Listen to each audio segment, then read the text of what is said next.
Good morning, and welcome to Redeemer Lutheran Church. I'm Pastor Gary Lode-Holt. Dear God, did you invent math to count the animals on Noah's Ark?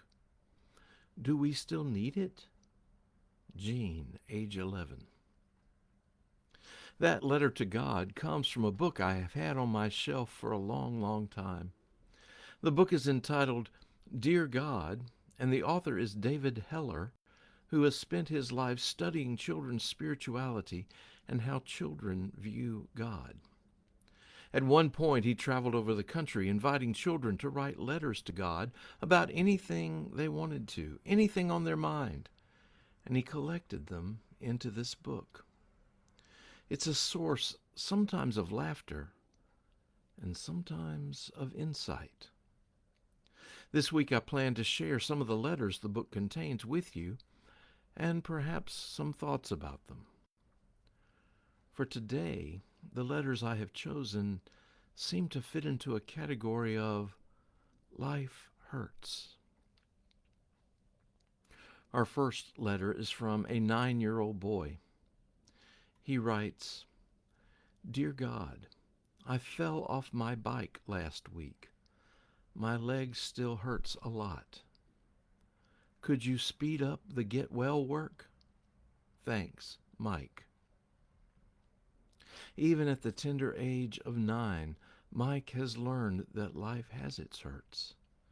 His particular hurt is a physical one, and oh, how many times I have visited people in their homes or in the hospital or in a nursing home, and they have echoed Mike's words.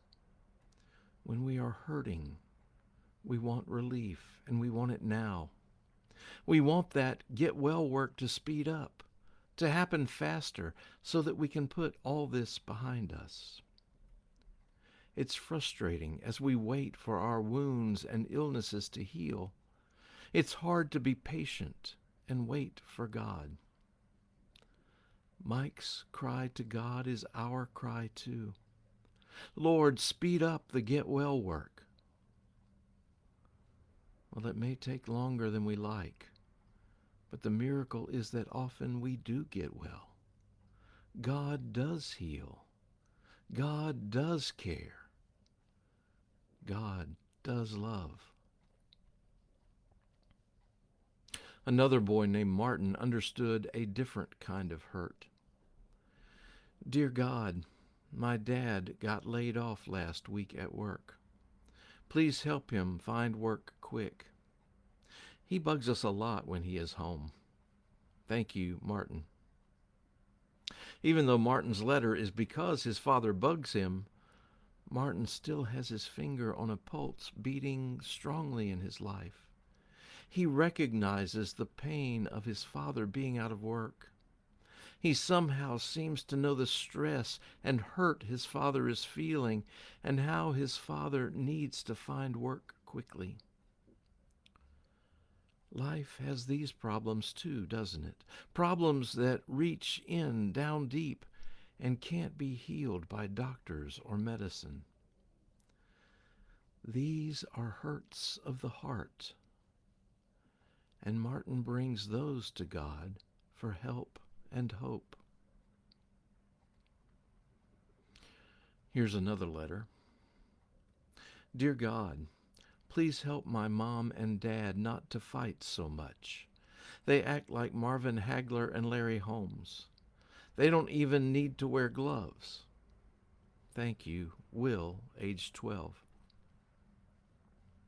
Well, I don't know the situation, but it seems to me that Will's world is falling apart. There's a brokenness in our world, and often others are caught in the crossfire of our battles. Far too often, we are so caught up in our private war that we don't even notice the sideline casualties. Will's prayer is a prayer for peace, not just for the world, but in his home. It's a need we share. It's a cry we all bring to God. Sticks and stones may break my bones, but words will never hurt me. What nonsense! Broken bones can heal, but a broken heart can be devastating and long-lasting.